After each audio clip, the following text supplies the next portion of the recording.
So they'll start working on all that infrastructure to be ready, probably be better prepared when Dodge goes into the Cup level. So they'll probably rely, which I feel it's the best thing to do, rely on their own tools instead of somebody else's, because when you're an alliance, I don't necessarily think you see all the tools, right? You see some of the tools, but you don't see all of them. So they might not run as well next year, but they're going to be building for the future.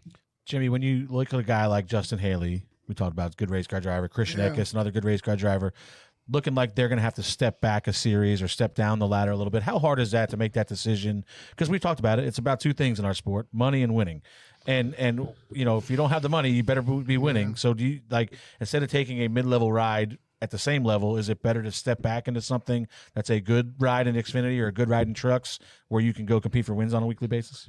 That's a tough decision, I mean, I remember when I was driving for Travis, and he was out of money, and I went back to drive in the Busch Series from Rosso, won a bunch of races, and getting a call that drove the last 4 races in '92 with Bobby Allison. So I never think it's bad to take a step back. It pays to keep driving, showing them how talented you are. Not like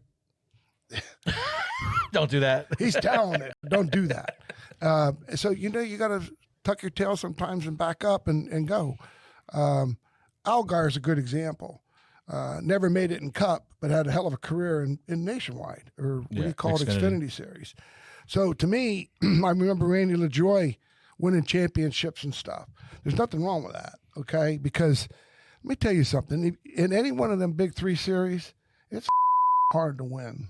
End of story. And if anybody thinks it isn't,